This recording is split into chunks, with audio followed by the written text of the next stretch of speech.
Sometimes the hardest thing in this world is watching someone suffer and knowing you could help. In the winter of 1879, deep in Colorado territory, a young woman named Elise lay dying in the snow while an entire town looked the other way. They were too afraid, too worried about their own troubles to care about hers. But one man couldn't walk past her. Silas Ward was known as the Mountain Ghost, a man folks whispered about with equal parts fear and respect. He wrapped his fur cloak around her trembling body and spoke 4 simple words that changed both their lives. Forever, you're mine now. What he meant wasn't ownership, it was protection.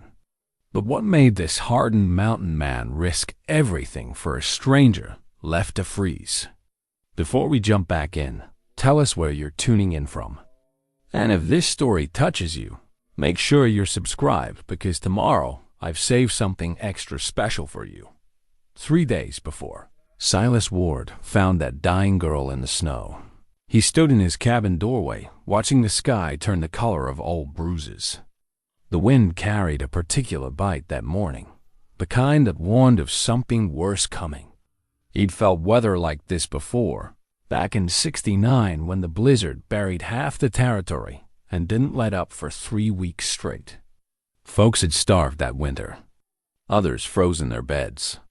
Silas had survived by knowing when to hunker down and when to move. The cabin sat nestled in a grove of pines about 8 miles up from Ironwood Creek, far enough that most people forgot he existed. That's how he preferred it. The structure was solid. He'd built it himself with logs he'd hauled and chinked, a stone fireplace that drew clean, and a roof that didn't leak even in the worst storms. Inside, everything had its place. His rifle hung above the door. His bedroll stayed neat in the corner. The shelves held preserved food, ammunition, and a few books he'd read so many times the pages fell open to his favorite passages. On the mantel above the fireplace, between a tin cup and an old compass, sat a small wooden cross no bigger than his palm. He'd carved it himself 10 years back, working the knife through pine with hands that shook from grief. The wood had darkened with age and smoke, but he never moved it. Never dusted it, either. Just left it there as a reminder of what he'd lost and why he'd chosen this lonely mountain over the company of people who asked too many questions. Silas was 43 years old that winter, though his face carried more years than that. The sun and wind had weathered his skin like old leather. His beard, once dark as coal, had gone mostly gray. His eyes were pale blue, the kind that seemed to look through things rather than at them. He stood tall, just over 6 feet, with the broad shoulders and thick arms of a man who'd spent his life working with his hands. There was a scar along his left cheek, a souvenir from a Comanche lance that had come too close during his cavalry days.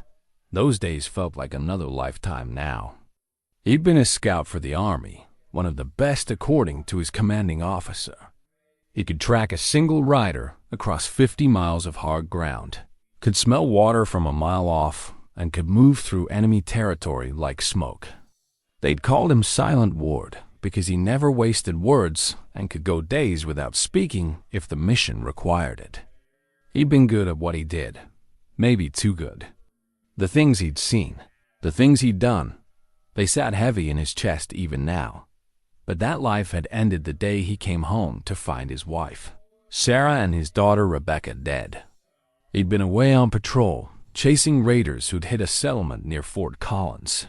When he returned 3 days later than planned, he found his cabin burned, his family buried by neighbors who couldn't meet his eyes.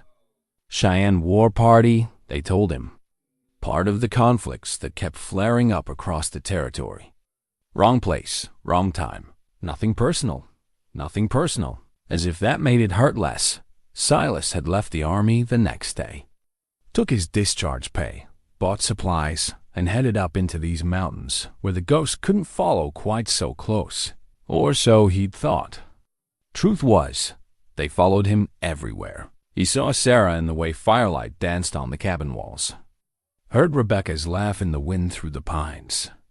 Some nights he'd wake reaching for a rifle, certain he heard riders approaching, ready to defend what he'd already lost. The town of Ironwood Creek tolerated him because he didn't cause trouble, and because, twice now, he tracked down wolves that had been killing livestock. He came down once a month for supplies, spoke to almost no one except old Ben, who ran the general store, and left before anyone could strike up a conversation. The locals had their stories about him, of course. Some said he'd killed a dozen men in the war. Others claimed he'd gone half mad from isolation. A few whispered he was part Indian himself, though that was just foolishness born from the fact that he knew how to live off the land better than most old. Ben was the closest thing Silas had to a friend, and even that was stretching the definition. Ben was 70 if he was a day, with a shock of white hair and hands gnarled from arthritis. He'd been a trapper in his youth, knew the mountains as well as anyone, and had the good sense not to pry into other people's business. Their conversations usually centered on the price of flour, the quality of tobacco, and whether the winter would be mild or harsh. "Gonna be a hard one," Ben had told him during his last visit 2 weeks prior. "Animals are growing thick coats. Birds already headed south. My knee's aching something fierce, and it ain't never wrong." Silas had nodded, bought extra ammunition and coffee, and headed back up the mountain. He always listened when old-timers talked about weather. They'd earned their opinions through decades of watching the sky and surviving what it threw at them. Now, standing in his doorway with that bruised sky overhead, Silas knew Ben had been right. The temperature had dropped 20 degrees since yesterday. The wind had shifted to come straight from the north, carrying moisture that would turn to snow before nightfall. He could smell it in the air, that peculiar metallic scent that preceded a real storm. This wouldn't be one of those light dustings that melted by noon. This would be the kind of blizzard that buried the world in white and didn't let go for days. He spent that morning making preparations, brought in extra firewood, and stacked it against the inner wall where it would stay dry. Checked his food stores, venison he'd smoked, beans and rice in sealed containers, flour, salt, and the last of his coffee. Enough to last him through a month if needed. Filled every container he had with water from the creek before it froze solid. Secured the shutters on his windows. Made sure his rifle was cleaned and loaded. More out of habit than necessity. By afternoon, the first flakes began to fall. Large and lazy at first, drifting down through the pines like bits of torn paper. Within an hour, they came faster, smaller, driven by wind that howled through the trees. Silas watched from his window as the world disappeared behind a curtain of white. The temperature inside the cabin dropped despite the fire, and he knew this was just the beginning. He settled in for the long haul. Made himself a pot of stew with venison and wild onions. Ate slowly, savoring each bite the way a man does when he's got nothing but time. Afterward, he sat by the fire with one of his books, a collection of poems by Whitman that Sarah had loved, but couldn't focus on the words. Something felt off, though he couldn't put his finger on what. Just a tension in his chest, a restlessness he couldn't shake. Outside, the storm raged into the night. Snow piled against the cabin walls. The wind found every tiny gap in the chinking and whistled through like spirits trying to get in. Silas lay in his bedroll listening to it, remembering other storms. Other nights when the cold had been an enemy as real as any man with a gun. He didn't sleep well, never did when the weather turned, and when he finally dozed off near dawn, he dreamed of Sarah wrapped in a fur cloak, calling to him from somewhere in the snow. He woke with her name on his lips and the certainty that something was about to change, though he had no way of knowing what or how. The storm would last 3 more days. And on the 3rd day, when it finally broke enough for a man to travel, Silas would make the decision to ride down to Ironwood Creek for supplies he didn't really need. He'd tell himself it was practical thinking, restocking before the next storm hit. But somewhere deeper, in a place he didn't like to examine too closely, he knew it was something else. It was the dream. It was Sarah's voice in his head. It was 10 years of isolation finally weighing too heavy. It was fate, preparing to throw him into the path of a young woman dying in the snow, and asking him one simple question: could a man who'd lost everything find the courage to save someone else, even if it meant opening up all those old wounds again? He didn't know it yet, but his answer would change everything. Elise Brennan had been 16 years old when her parents died, taken by fever within days of each other during the crossing to Colorado. They'd sold everything back in Pennsylvania, their small farm, the furniture her grandmother had brought from Ireland, even her mother's wedding dress, all to chase the promise of a better life out west. Her father had heard about opportunities in the mining towns, about land that could be claimed, about fresh starts for families willing to work hard. They never made it past Denver. The fever had swept through their wagon train like wildfire, claiming a dozen souls before it burned itself out. Elise had nursed them both, watched them fade despite her prayers and the useless remedies the other travelers offered. When they finally closed their eyes for the last time, she'd been left with nothing but a battered trunk, $17, and a tarnished silver locket containing a faded photograph of her parents on their wedding day. The other families on the wagon train had offered their condolences, but little else. They had their own troubles, their own mouths to feed. The 16-year-old girl with no family and no money was a burden no one wanted to carry. So Elise had taken her trunk and her $17 and walked into Denver looking for work. She found it at the Garrison Hotel, a 2-story establishment that catered to miners, merchants, and the occasional cattle buyer passing through. Marcus Garrison, the owner, was a thick-set man in his 40s with oiled hair and cold eyes that lingered too long when he looked at young women. But he offered her room and board plus $2 a week for cleaning rooms, washing linens, and serving in the dining room. It wasn't much, but it was survival. For 2 years, Elise had endured.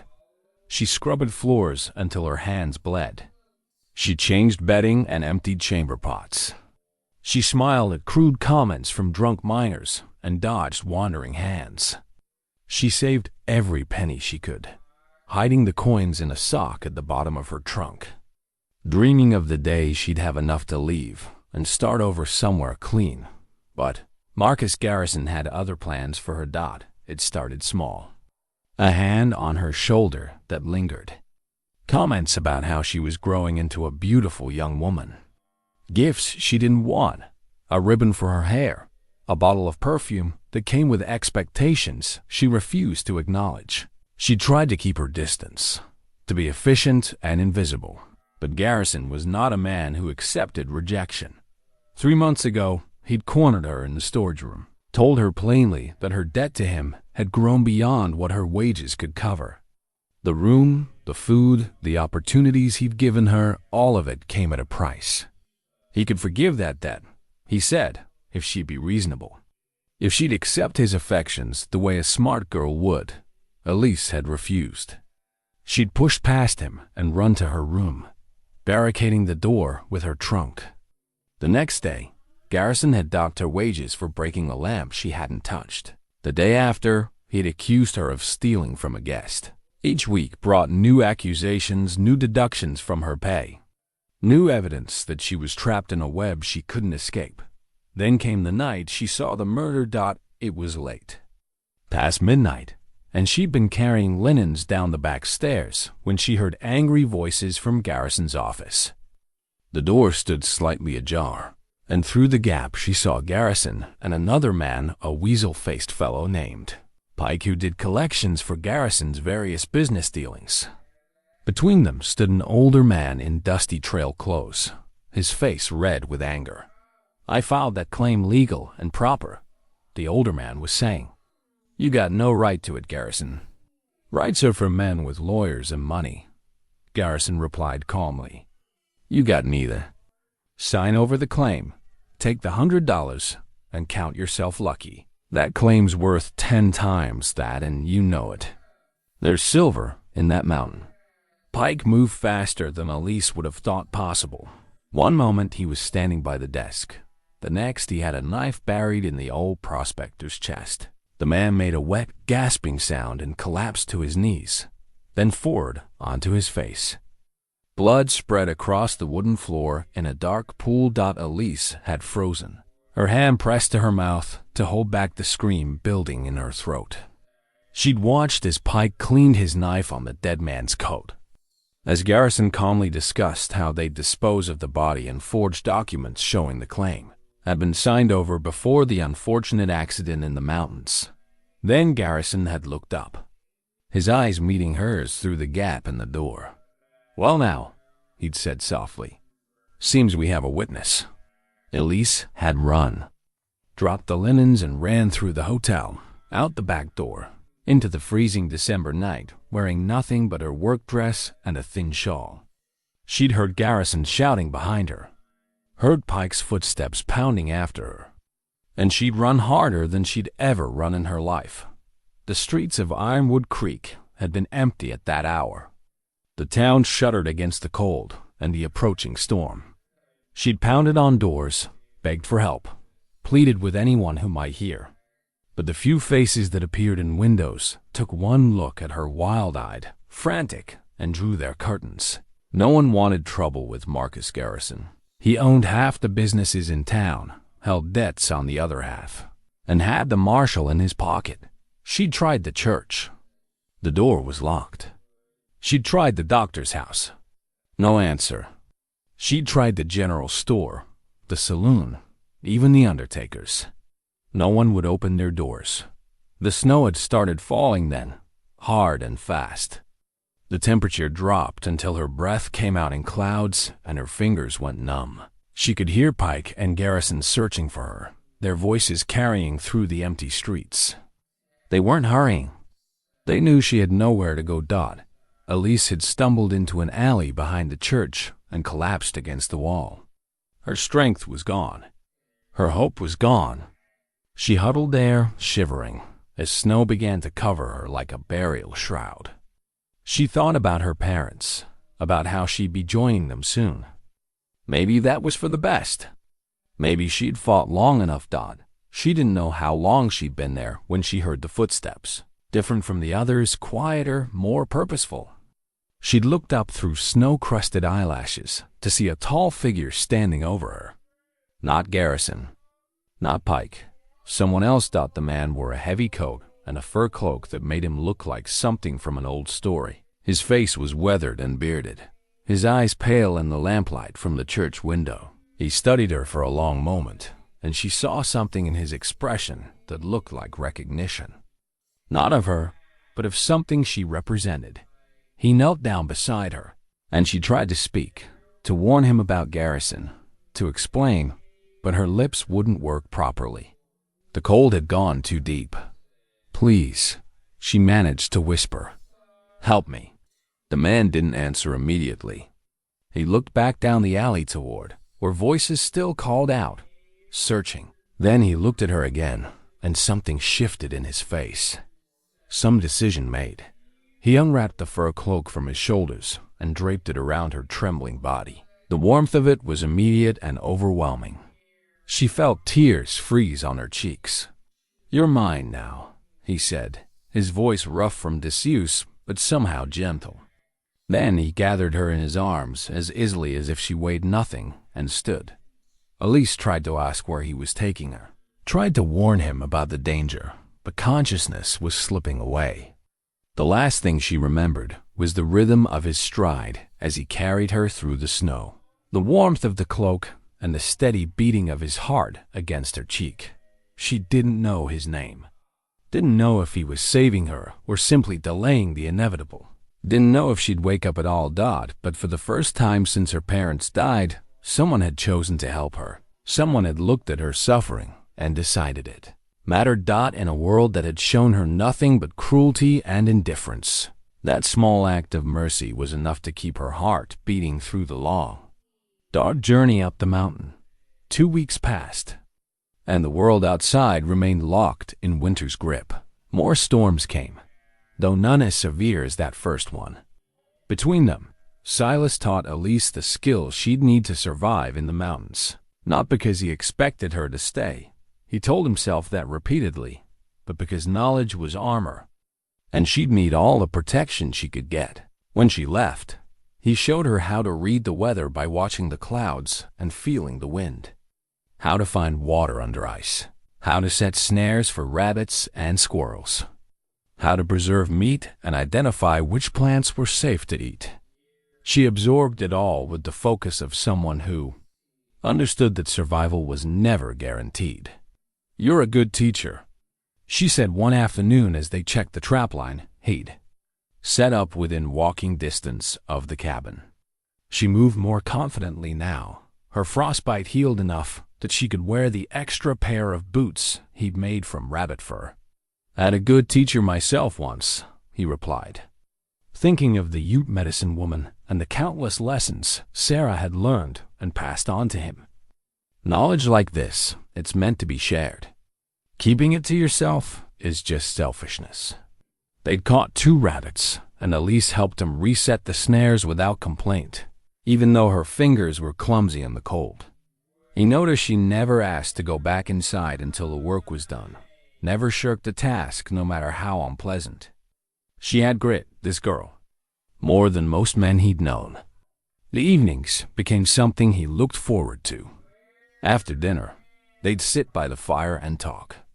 At first, he'd been the one listening while she shared stories about her childhood in Pennsylvania, about her mother's garden and her father's terrible jokes. But gradually, she drew stories out of him two-tailies from his scouting days, carefully edited to remove the worst violence. Stories about tracking and survival, about the beauty of the wild places he'd seen. One night, she asked about the carved cross on the mantel. Silas had known the question would come eventually. He'd seen her looking at it, seen the curiosity in her eyes, but he'd hoped she wouldn't ask. Talking about Sarah and Rebecca made them real again, made the loss fresh. "My wife made that," he said finally, the words coming slow. "Sarah. She was better with her hands than I ever was." "Where is she now?" "Dead. Her and our daughter both. 10 years ago." Elise went quiet, and he thought she might leave it there. But she asked, gently, what happened? So he told her about coming home to find his cabin burned, his family gone. About the neighbors who'd buried them before he returned. About the rage and grief that had driven him up into these mountains where he could hurt no one and nothing could hurt him anymore. "I'm sorry," she said when he finished. "That's a heavy burden to carry alone. Everyone carries something." "Yes, but some burdens are lighter when shared." He looked at her across the firelight. This young woman who'd survived her own losses, her own betrayals. "Is that why you keep that locket? To share the burden?" She touched it reflexively, the gesture so familiar now he hardly noticed it anymore. "My parents aren't here. It's all I have left of them. Sometimes I talk to them, tell them about my day." Probably sounds foolish. "No," he said quietly. "It doesn't sound foolish at all." They sat in comfortable silence after that, each lost in their own thoughts, but somehow together in the loss. It was the most at peace Silas had felt since before Sarah died.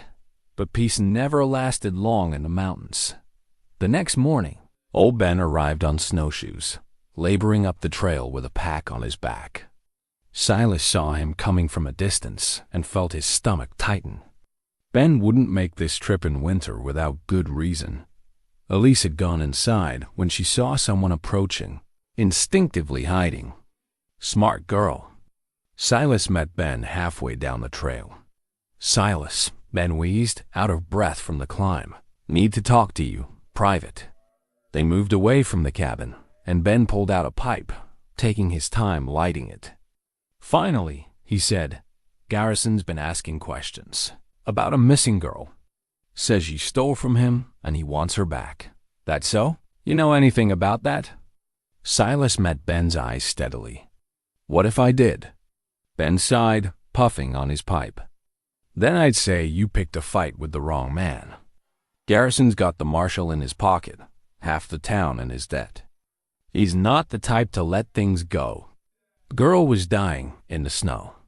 Town turned its back. I know. I heard about it. Ben looked old suddenly, older than his 70 years. Ashamed to say, I heard the commotion that night and stayed inside my own self. Figured it wasn't my business. Didn't know it was a girl until the next morning. And now? Now I'm wondering if you're harboring her up here. And if you are, I'm wondering if you know what you're getting into. Silas was quiet for a long moment. Then he said, She'd tell you why she ran. Garrison says theft. What does she say? Murder. Says she saw Garrison and his man Pike kill an old prospector over a mining claim. Ben's face went pale. Jesus, Silas, if that's true, it's true. I can see it in her eyes. She saw something bad, and they tried to let her freeze rather than risk her talking. Then she can't go back, ever. They'll kill her for sure. I know. Ben studied him carefully. So what are you planning to do? Keep her safe. For how long? Forever? You thought this through? Silas looked back toward his cabin, where smoke rose from the chimney into the clear blue sky. No, but I'm not turning her over to men who'd kill her. That much I know. Ben nodded slowly. All right then. I brought supplies. Extra coffee, some flour, dried beans. Figured you might need them. He paused, then added, Garrison's hiring men. Bounty hunters from what I hear. Says the girl witnessed something valuable being stolen and he needs her back. Offering good money. How good? $200. Silas let out a low whistle. That kind of money would bring every desperate man in the territory. When? Already started. 3 men came through town yesterday, asking questions. I told them I hadn't seen any girl, but they're searching systematic-like. Working their way through every homestead and cabin within 20 miles of town. They come up here. They'll find more than they bargained for. Ben put a hand on Silas's shoulder. I know you can handle yourself. But 3 against 1, maybe 4 if Garrison sends more. Those aren't good odds, even for you. I'll manage. That girl means something to you? Already? Silas thought about how the cabin felt warmer with her in it. About her laughter when he'd told a particularly bad joke. About the way she hummed while she worked, filling the silence that had been his only companion for so long. She means something, he admitted. Don't know what yet, but something. Ben nodded, understanding in his old eyes. Then you be careful. And if you need help, you send word. I may be old, but I can still shoot straight. They walked back to the cabin together, and Silas introduced Elise to old Ben properly. She was shy at first, wary of any outsider, but Ben's grandfatherly manner put her at ease. He shared news from town, carefully avoiding any mention of Garrison, and left them with the supplies and a promise to return in a few weeks' thought after he'd gone. Elise turned to Silas with worry in her eyes. He knows I'm here. Will he tell anyone? Ben? No. He's good people. But he brought news. Garrison's hiring bounty hunters. They're searching for you. The color drained from her face. Then I should leave.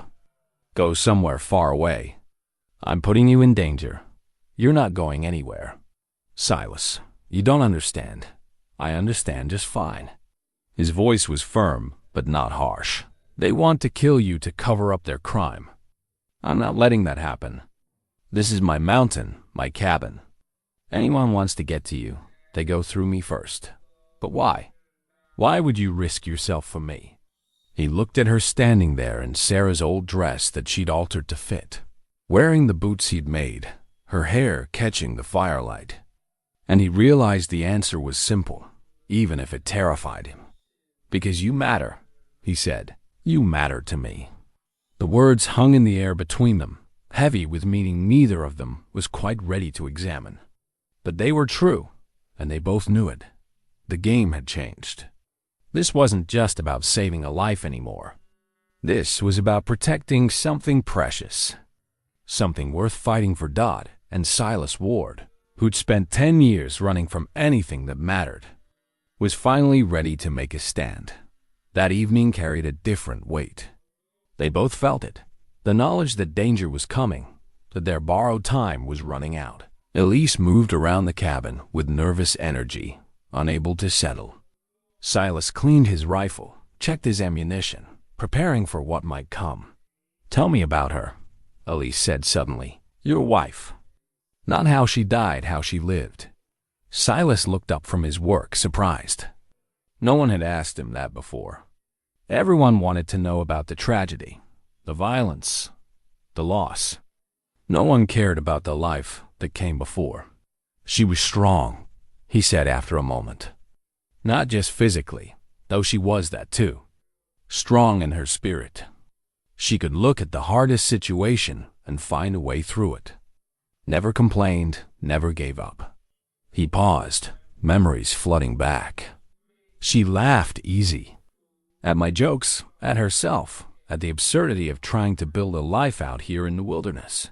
That laugh had made everything worthwhile. She sounds wonderful." She was. He set down the rifle and stared into the fire. "Met her in Kansas. I was stationed at Fort Riley, and she was teaching at the post school. I couldn't read much back then, grew up rough, never had proper schooling. She offered to teach me, and I agreed because I wanted to be near her." "Did she teach you?" "Taught me to read, to write, to see the world as something more than just survival and duty. She saw potential in me I didn't know existed." He smiled slightly, the first real smile Elise had seen from him. "Took her 6 months to agree to marry me. Said I was too serious, too closed off. She was right, of course. But she saw something in me worth waiting for." "And your daughter?" The smile faded, replaced by something tender and painful. "Rebecca. She was 5 when they died. Looked just like her mother, same dark hair and quick mind. She used to follow me everywhere, asking questions about everything. Why is the sky blue, Papa? Where do the birds go in winter? How do you track a deer? She wanted to know how the whole world worked. You must miss them terribly. Asterisk. Every day." He was quiet for a long moment, then added, "But tonight's the first time in 10 years I've been able to talk about them without feeling like I'm bleeding out. That's because of you." Elise moved closer, settling on the floor near his chair. "How so?" "You remind me that life goes on, that there are still people worth protecting, worth caring about. I thought I was done with all that. Thought I'd used up my portion of good things, and all that was left was to get through the days until there weren't any more days to get through." He looked down at her. "But then I found you in that snow, and something woke up in me that I thought had died with them." She reached up and took his hand, her touch gentle. "I'm glad you found me. Even with everything that's happened, everything that's coming, I'm glad." They sat like that for a while, her hand in his, the fire crackling between them. Finally, Silas stood and walked to the mantel. He picked up the small wooden box that sat beside the cross, the one Elise had noticed but never asked about. He opened it carefully and pulled out a simple gold ring. "This was Sarah's wedding band," he said, holding it up to the firelight. "I carved the box myself, kept the ring safe. Couldn't bring myself to bury it with her. Felt like I was holding on to something, even if it was just metal and memory. It's beautiful. She deserved something fancier, but it was all I could afford back then.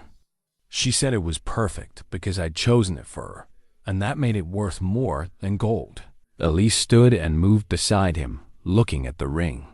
"She sounds like she understood what really matters." She did. He closed the box carefully and set it back on the mantel. When he turned to face Elise, his expression was serious. "I need to tell you something. These men, coming bounty hunters, don't play fair. They'll do whatever it takes to collect that money. If it comes to a fight, I need you to promise me something." "What?"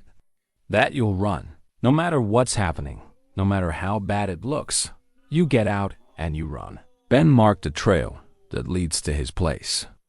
"It's hidden, but I'll show you in the morning. You follow that trail, and Ben will help you get away from here.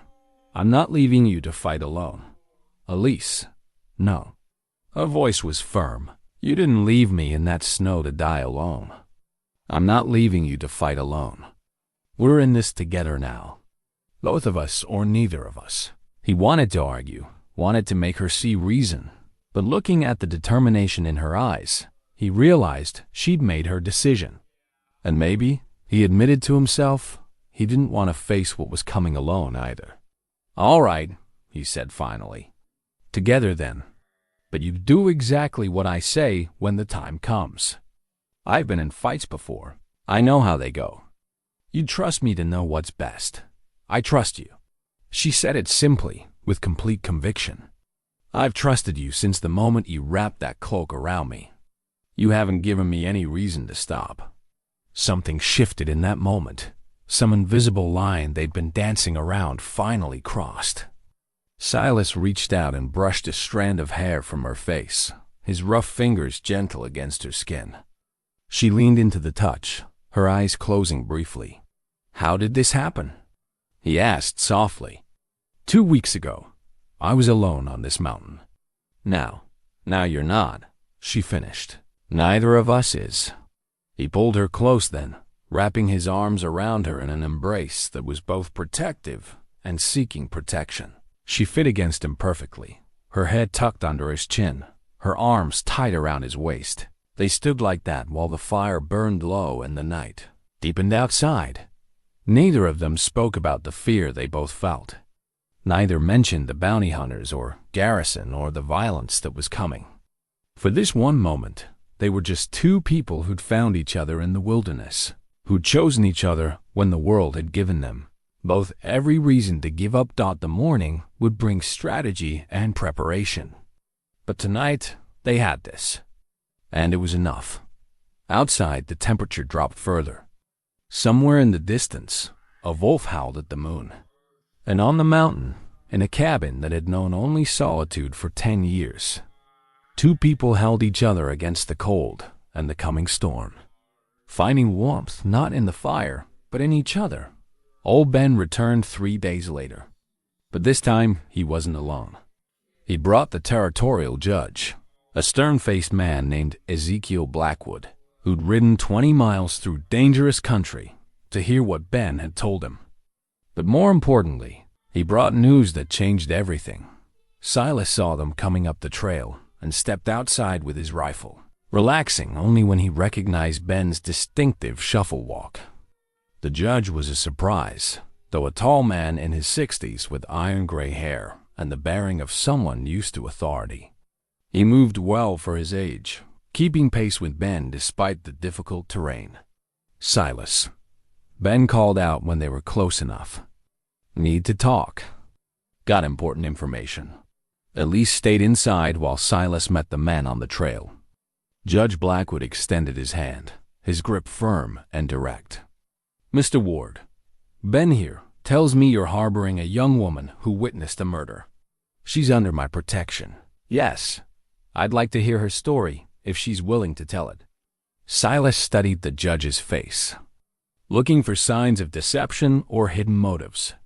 Ben wouldn't have brought him if he wasn't trustworthy, but Silas had learned long ago that trust needed to be earned, not assumed. "Why? You planning to arrest her for Garrison?" "On the contrary."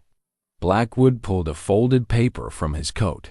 "I'm planning to arrest Marcus Garrison, but I need her testimony to do it. And there's something else she needs to know. Something Ben discovered that changes this entire situation." They went inside, and Elise stood near the fire, nervous but composed. Ben made the introductions, and Blackwood removed his hat respectfully before addressing her. "Miss Brennan, I understand you witnessed a murder committed by Marcus Garrison and his associate, a man named Pike?" Elise nodded slowly. "I saw Pike stab an old prospector. Garrison was there too. They were arguing about a mining claim. Can you describe the prospector? What did he look like?" "He was old, maybe 60 or 70. Had a long gray beard and wore dusty trail clothes. He was angry, saying the claim was his by legal right. Blackwood exchanged a glance with Ben. The man's name was Joseph Brennan. Does that name mean anything to you? The color drained from Elise's face. Brennan is my father's name, but he died years ago in Denver from fever. Your parents died from fever. Yes, Blackwood interrupted gently. But your father had a brother. Your uncle, Joseph Brennan. He came west to search for gold about 5 years ago. Last anyone in Pennsylvania heard from him, he was in Colorado territory. Elise's hand went to her locket, gripping it tight. I have an uncle? I didn't know my parents never mentioned. According to the records I found, your father and Joseph had a falling out years before you were born. They hadn't spoken in decades. But Joseph never married, had no children. When he struck silver on a claim up near Blackhawk, he filed paperwork listing you as his sole heir. Said he wanted to make amends with his brother's family, even if his brother was gone. I don't understand. What does this mean? It means, Blackwood said carefully, that the mine garrison killed your uncle to steal. That claim belongs to you. The Silver Star mine.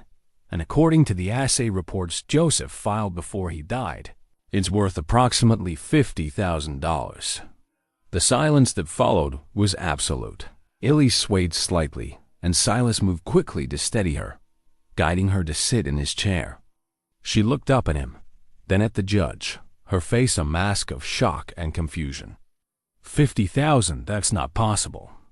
There must be a mistake. No mistake. Blackwood unfolded the paper he'd brought. This is Joseph's will, filed with the Territorial Land Office 6 months ago. Everything he had goes to his niece, Elise Margaret Brennan, daughter of his late brother Thomas. That's you, isn't it? Yes, but I'm nobody. I clean hotel rooms. I have $17 to my name. How can I own a silver mine? Ben spoke up then, his voice kind. Because your uncle wanted you to have it, girl. Wanted to give you the life your parents couldn't. He came into my store a few times, asked about you specifically. Said he'd heard his brother's daughter was working at the Garrison Hotel, and he wanted to make contact. Wanted to tell you about your inheritance. But then he disappeared, and we all assumed he'd moved on to another strike. Garrison killed him before he could reach out to you, Blackwood added. And then he forged documents claiming Joseph had signed over the claim before his death. I've seen the forgeries' crude work, but with the marshal in his pocket, Garrison thought he'd get away with it. Silas felt something cold settle in his gut. So Elise wasn't just a witness. She's the rightful owner of the mine Garrison killed to possess. That's why he was so desperate to find her. Not just to silence her testimony, but to eliminate the legal heir. Asterisk, exactly. With her dead, and no one to challenge the forged documents, Garrison would own the Silver Star outright. $50,000 in silver, maybe more as they dig deeper. Blackwood looked at Elise seriously. Miss Brennan, you're not just a witness to murder. You're the primary obstacle to one of the largest thefts in territorial history. Garrison won't stop until you're dead, or he is. Elise's hands were shaking. I don't want the mine. He can have it. I just want to be left alone, to be safe. It doesn't work that way, Silas said quietly. Even if you signed it over, he'd still kill you. You're the only one who saw the murder. Your testimony would hang both him and Pike. The money's just one more reason for him to want you dead. Then what do I do? Blackwood leaned forward. You testify. I've brought a federal marshal with me. He's waiting in town. With your testimony, we can arrest Garrison, Pike, and the corrupt town marshal. We can bring them all to trial. Justice for your uncle, safety for you, and the mine that's rightfully yours. But Garrison has hired bounty hunters. They're already searching for me. Which is why, Ben interjected, we need to act fast.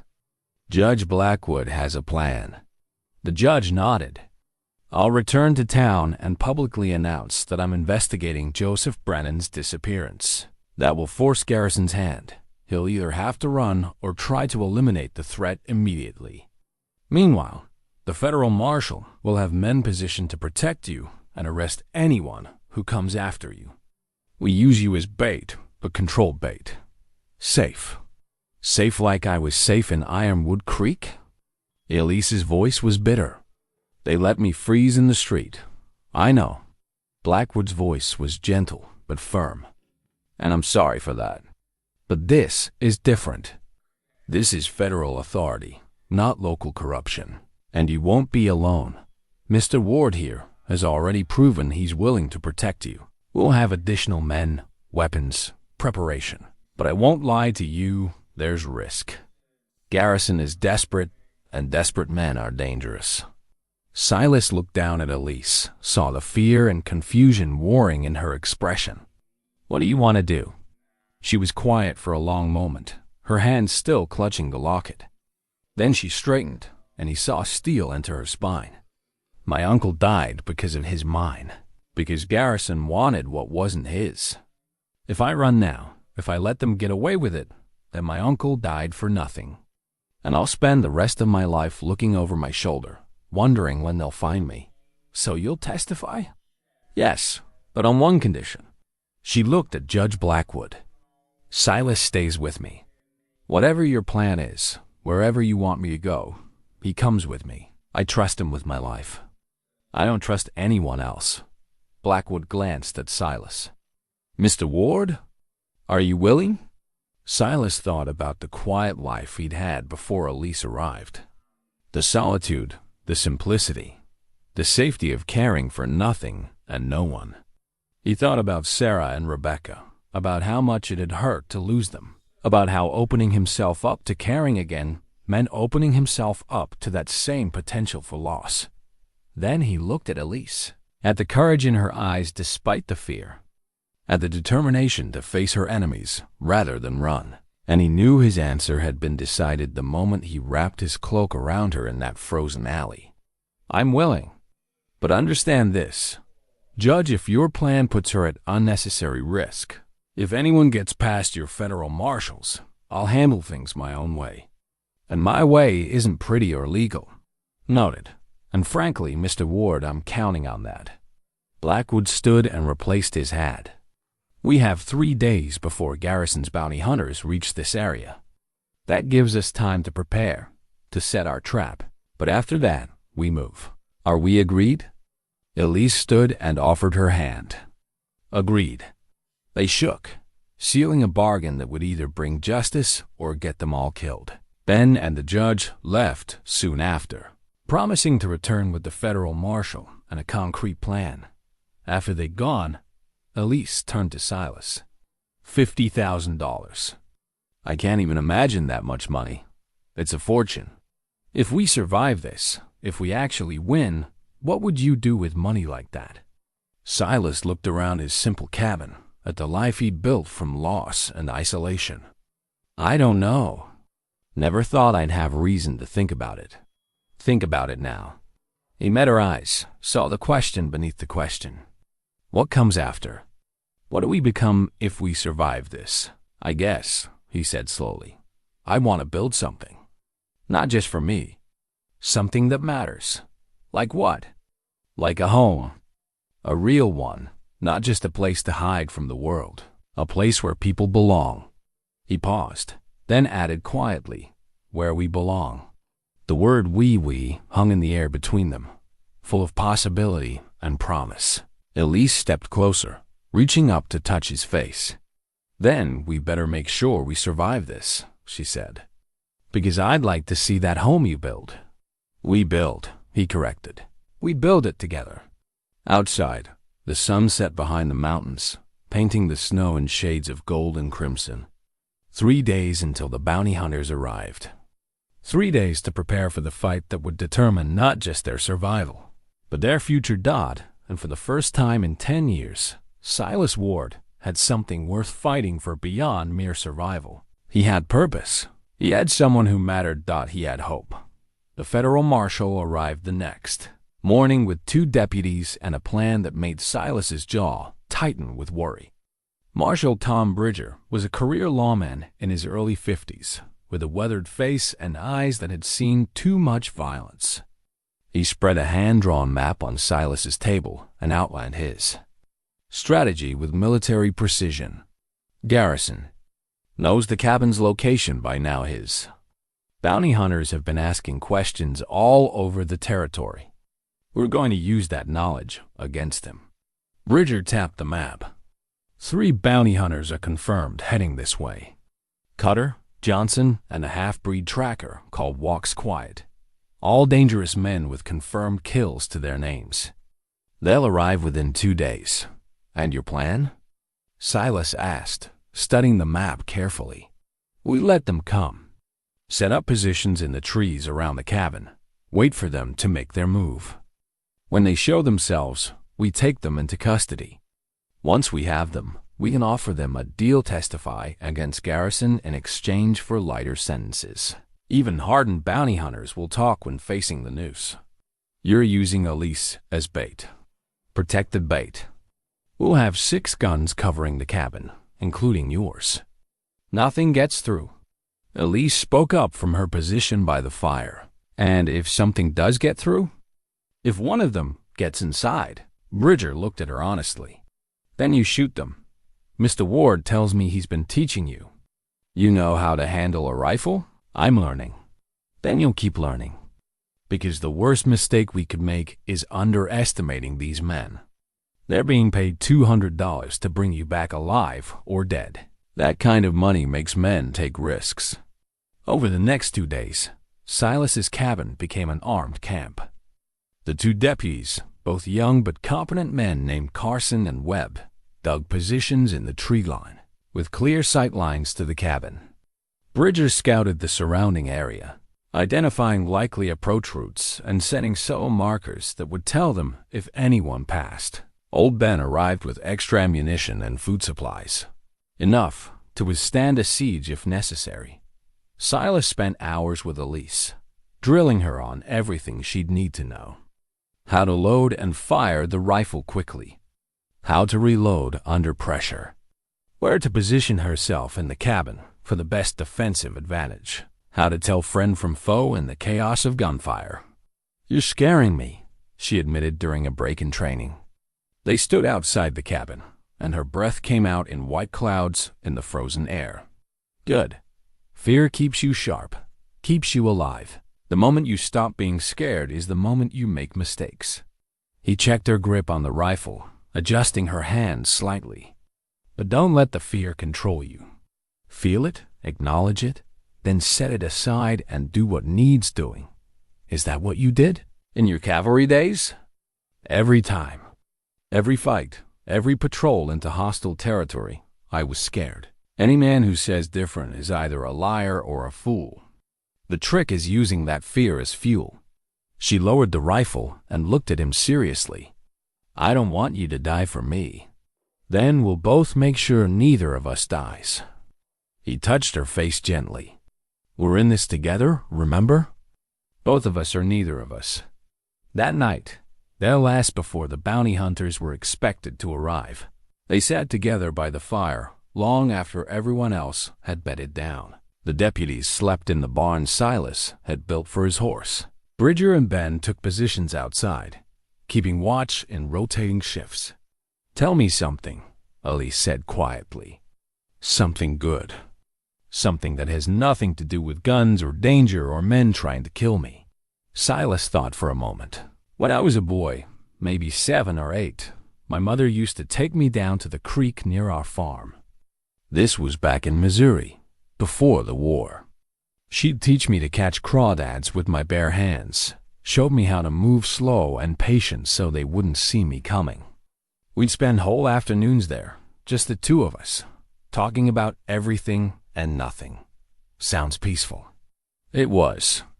My father was a hard man, believed boys needed toughness beaten into them. But my mother knew there was strength in gentleness too, in patience and observation. Those lessons she taught me by that creek, they kept me alive more times than I can count. Knowing when to move slow, when to wait, when to strike. He paused. She died when I was 12. Fever, same as your parents.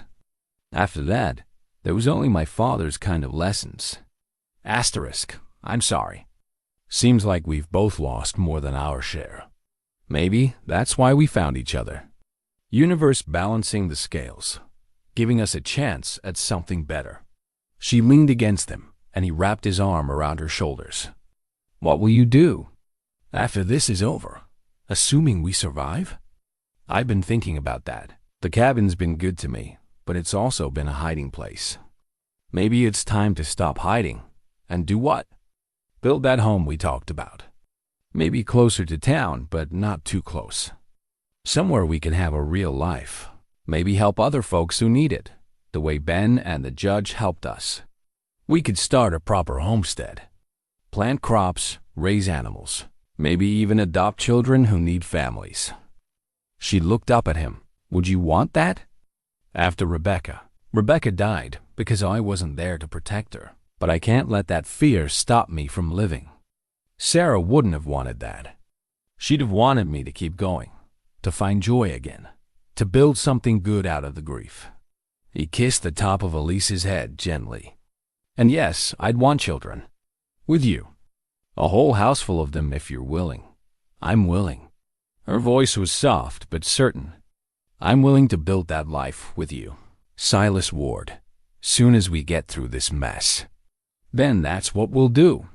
He pulled out something from his pocket, a simple ring he'd been crafting in secret over the past few days. It was rough work, made from a silver coin he'd melted down and shaped with his knife and a stone. Not fancy, but honest. Elise Brennan, I know this isn't the right time or place. I know we're facing a fight that could end badly, but I also know I don't want to waste another moment. Will you marry me? Tears spilled down her cheeks as she looked at the ring, then at him. You're crazy. We might die tomorrow. Is that a yes or a no? It's a yes, you impossible man. Yes, I'll marry you. He slipped the ring onto her finger. It fit perfectly, and kissed her, not with desperate passion, but with gentle promise. A kiss that said, we'll survive this, and we'll build that life. And you're mine, and I'm yours, whatever comes. When they finally pulled apart, both were crying, not from sadness, but from the overwhelming rightness of the moment. Two broken people who'd found each other in the worst circumstances, choosing hope over fear, choosing love over survival. I wish we had time for a proper wedding, Elise said, admiring the ring on her finger. We'll have one, after, with Ben officiating and half the territory invited. But this right here, right now, this is what matters. You and me making a promise to each other. To love and protect. To build and create. To face whatever comes. Together. Together. He agreed. Marshal Bridger appeared in the doorway then, his face grim. Silas, got movement on the East Ridge. Walk's quiet's been spotted. They're coming tonight instead of tomorrow. The moment shattered. Silas was on his feet instantly, checking his rifle, his mind shifting from husband-to-be back to warrior. How many? 3 confirmed, but there might be more hanging back. They're being cautious, scouting the approach. Smart. They know it could be a trap. Carson and Webb are in position. I'll take the north side. Ben's got the south. You stay in the cabin with the girl. With my fiancée, Silas corrected firmly, and I'll be wherever I'm needed most. Bridger's eyebrows rose at fiancée, but he didn't comment on it. All right. Then you take the window position with the best field of fire. Keep her safe. Keep yourself alive. When this is over, I want to attend that wedding.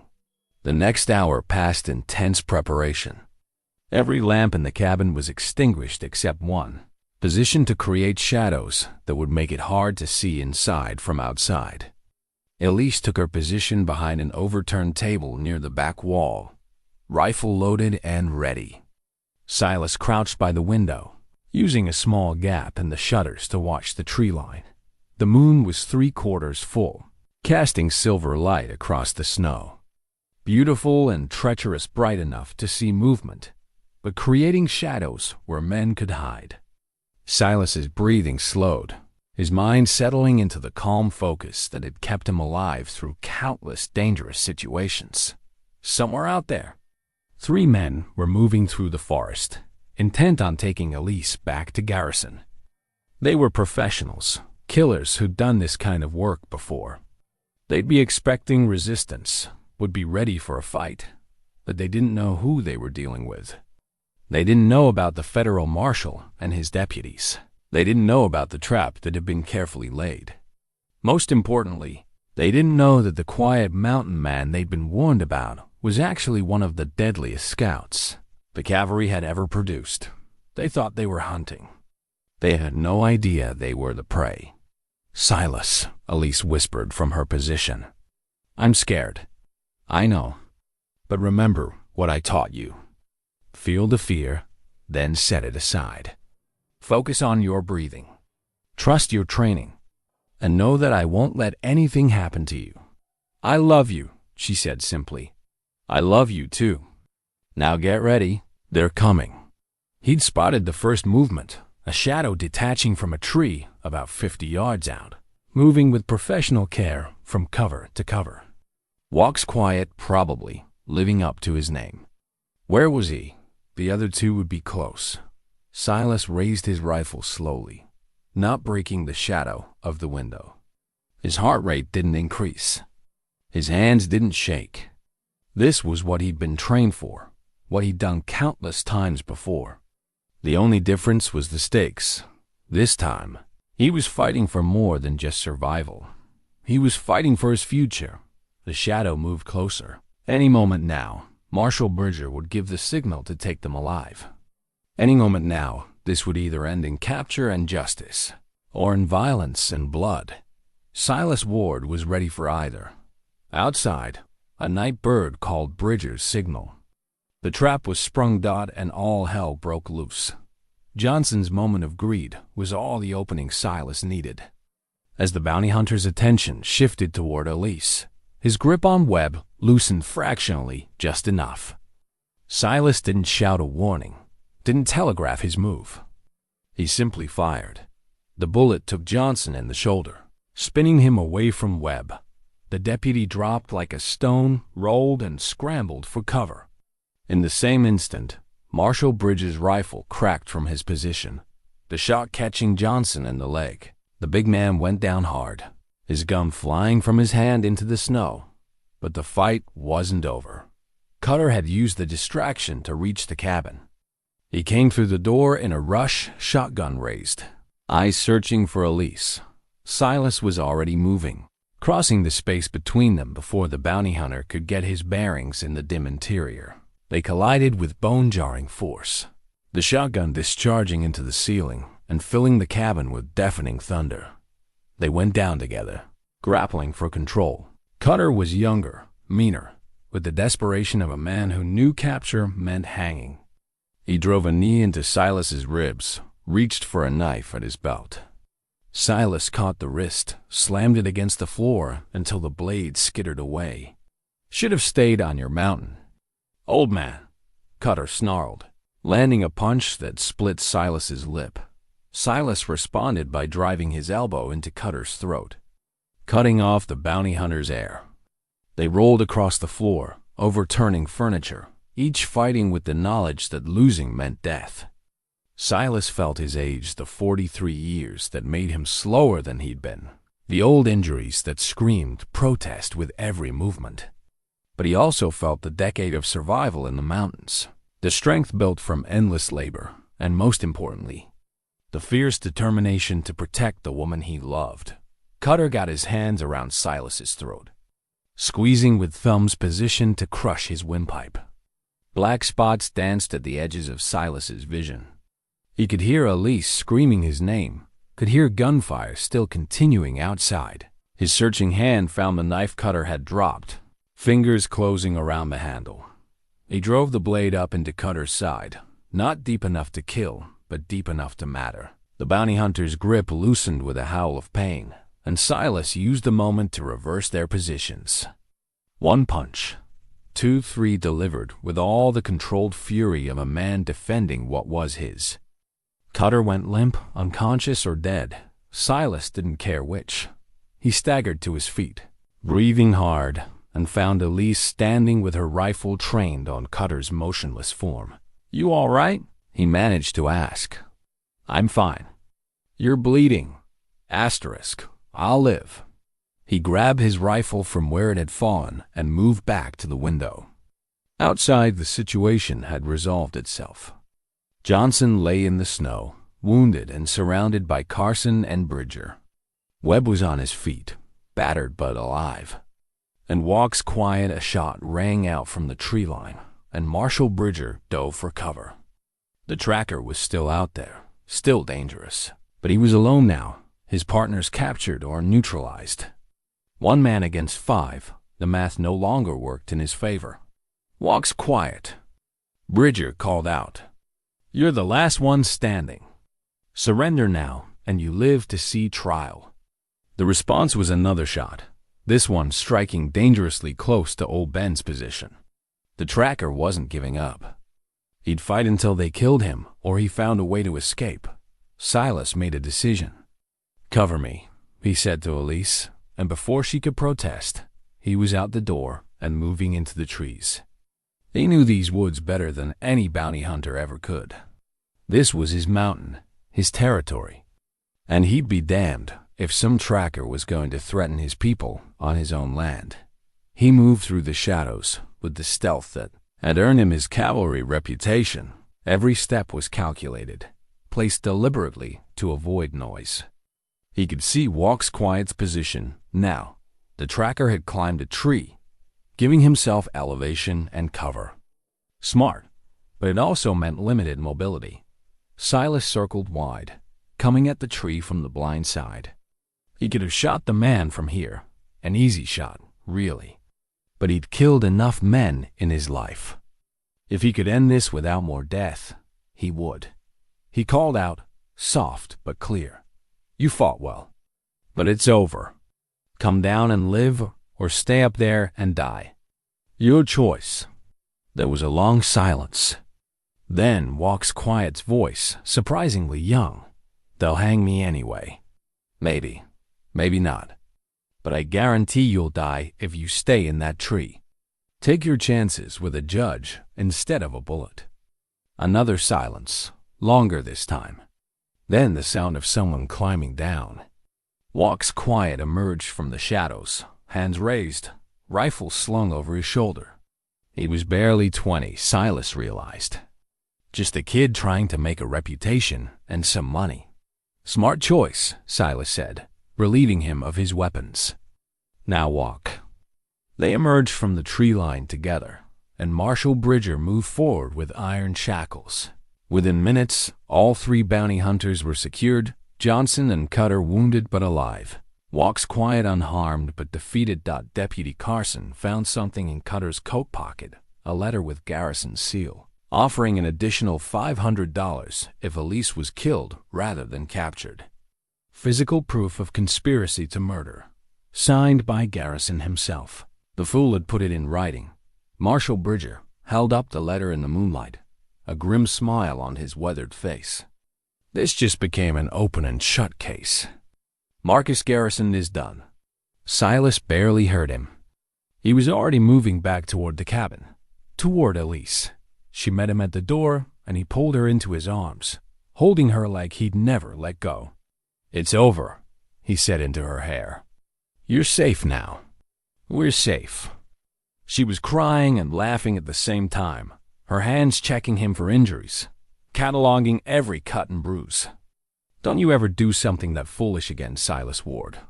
Can't promise that. But I can promise I'll always come back to you." Around them, the others were seeing to the wounded, securing the prisoners, beginning the cleanup that followed violence. But for this one moment, Silas and Elise existed in their own world, holding each other under the stars, knowing they'd survived the worst and could now begin building the best. The fight was over. Their future was just beginning. Spring came to the Colorado mountains like a promise kept. The snow melted in rushing streams that carved new paths through the valleys. Wildflowers pushed through the thawing ground in riots of purple and gold. And in the clearing where Silas Ward's cabin stood, a crowd had gathered for a wedding. 6 months had passed since that violent night. 6 months filled with trials and testimonies, with justice slowly grinding its way toward truth. Marcus Garrison and Pike had both been convicted of murder and conspiracy. The corrupt town marshal had resigned in disgrace. The Silver Star mine had been legally transferred to its rightful owner, Elise Brennan, soon to be Elise Ward. She stood now in the afternoon sunlight wearing a simple white dress that had belonged to the judge's wife, altered to fit her smaller frame. Her hair was pinned up with wildflowers, and around her neck she wore her mother's locket. On her finger, the rough silver ring Silas had made gleamed alongside a proper gold band they'd purchased in Denver, but she never took off first ring, the one given in darkness before a fight they might not have survived. Silas waited for her in front of the cabin. Wearing clothes Ben had insisted on buying him, a proper suit that made him look uncomfortable but distinguished. His beard was trimmed, his hair cut, but his eyes were the same pale blue that had looked at her that first night and decided she was worth saving. Deputy Carson stood beside him as his best man, fully recovered from his injuries and proud to be part of the celebration. Old Ben had indeed been ordained as a minister years ago, back when he was trapping in the far territories. He stood before them now with a Bible in his gnarled hands and tears in his old eyes, ready to perform the ceremony that would make official what everyone already knew: these two people belonged together. "We're gathered here," Ben began, his voice carrying across the clearing to the assembled guests, "to witness the joining of two souls who found each other in the darkest of times and chose love over fear, hope over despair." The ceremony was simple and heartfelt. They spoke their vows clearly, promises made not just for good times, but forged in the knowledge of what bad times could bring. When Ben pronounced them husband and wife, Silas kissed Elise with gentle reverence, and the crowd erupted in applause. The celebration that followed was everything a frontier wedding should be. Food brought by every family in attendance. Music played on fiddles and guitars. Dancing that lasted until the stars came out. Marshal Bridger made a toast praising their courage. Judge Blackwood spoke about justice and redemption. Even Walks Quiet, who'd been given a reduced sentence in exchange for his testimony, sent a letter of congratulations from the territorial prison. As the evening wore on, Silas and Elise found themselves standing slightly apart from the celebration, looking out at the valley below. The cabin was behind them, but their eyes were on the future, on the land they'd purchased with a portion of the mine's profits, where they planned to build a real home. "You thinking about the house?" Elise asked, leaning against her husband's shoulder. "Among other things.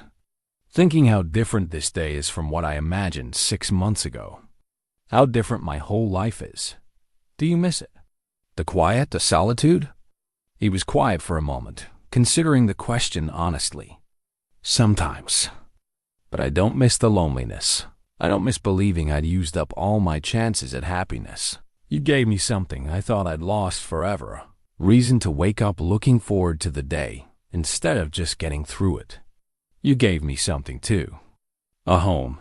Not just a place, but the feeling of belonging somewhere with someone. I spent 2 years at that hotel feeling like a ghost that nobody saw. You saw me, Silas. You saw me when no one else would." He turned to face her fully, taking both her hands in his. "I see you now, Mrs. Ward, and I'm going to keep seeing you, keep choosing you, every day for the rest of our lives. That's a long time. Not nearly long enough." They kissed as the sun set behind the mountains, painting the sky in shades of amber and rose. Around them, the celebration continued, but they existed in their own moment of peace and promise. Later, after the guests had departed and the clearing was quiet again, they stood together in the cabin doorway. Tomorrow they would begin building their new home. They'd already hired workers, drawn up plans for a house large enough for the family they hoped to have.